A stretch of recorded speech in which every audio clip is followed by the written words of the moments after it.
So the Sony WH-1000XM5s are great headphones, and even today, after a few years of them being out, they're still top tier headphones, and they're ones that I grab often when I want to listen to some music. But now the XM6 just came out, but it's more expensive than the XM5. So people are wondering, is the upgrade worth it? In this video, I'll let you know if you should upgrade from the 5 to the 6.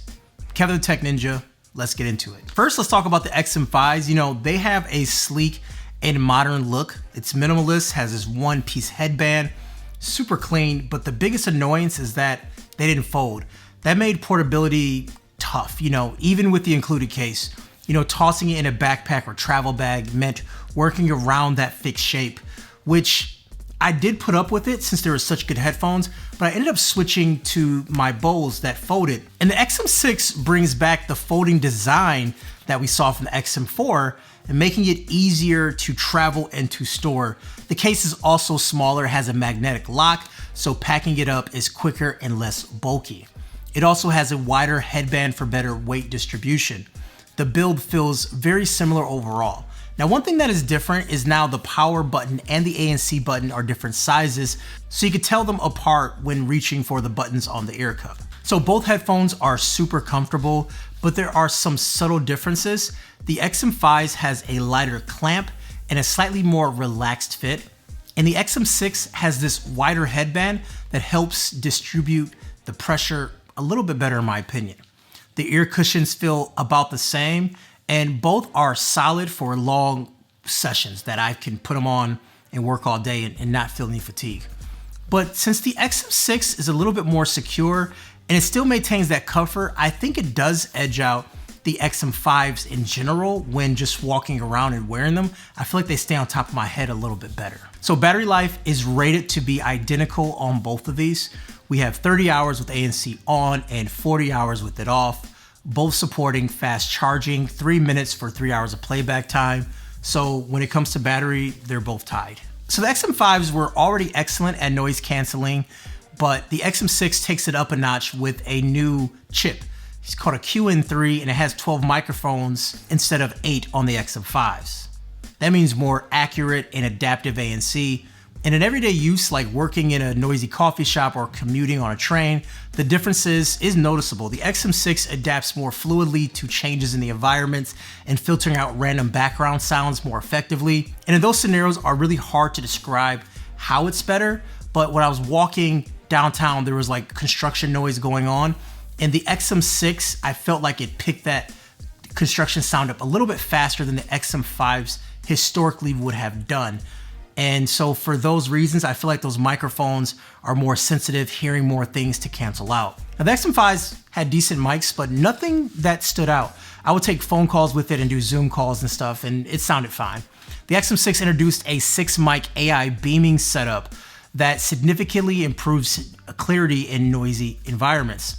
In side-by-side tests, the XM6 sounds clearer with better noise rejection. But I'll let you guys hear it and let me know what you guys think. Here's an audio sample with low background sound. Think about an empty coffee shop or a quiet office building. This is an audio sample of the XM6 headphones with a little bit of background noise. Think about like you're inside of your office or a quiet space like that. So sound quality, they both have a clean and neutral sound, but the XM6 has newly tuned drivers, and there's also updated voice coil materials, which gives it a slightly better clarity in highs and vocals. Bass is similar, but the XM6 sounds a bit more controlled across all the genres. A track I like to use is Pink and White by Frank Ocean, and the XM6 delivers more definition in the layered instrumentation, while the XM5 sounded a bit more blended. Not a big deal, they both sound great, but if I had to split hairs, I would say the XM6 does it better. But you also have Sony's EQs, which is available on both headphones, and you could tune the music to sound exactly the way you want it to. And after I EQ'd it a little bit, the XM6 started to pull away, and you can really shape the experience once you play with the EQs. I boosted the low ends and tweaked the highs, and then I started listening to some Doja Cat because of the way her music is mixed, and the results felt so much more dynamic, than anything I can lock it on the XM5s. I even used that same profile and put on the XM5s, and there was a complete difference between the two. So out of the box, they're kind of the same, but once you dial in the EQs, the XM6 does pull away. So the XM5 launched at $399, and you can often find it for like around 300 bucks or even less sometimes. And the XM6 comes in at $449. So you're definitely paying more, but you are getting better ANC. Oh, Jesus Christ, a spider jumped down in front of me. But you are getting better ANC, better mics, a foldable design, and improved portability. And I think maybe due to tariffs, that's the big price difference. I have a hard time thinking there'll be that much more money, but I can't confirm that. But if you already have had the XM5s, the value isn't as clear unless you travel a lot and those minor upgrades matter to you. If you are buying fresh today, in my opinion, the XM6 is worth it, but I'm a person who travels a lot. So when it comes to price point, the XM5 still wins because how cheap you could actually get it for. The XM6 is an improvement pretty much on all the areas. But if you want to see how these headphones compare to the AirPods Max, make sure you click this video right here. Kevin the Tech Ninja, take care guys.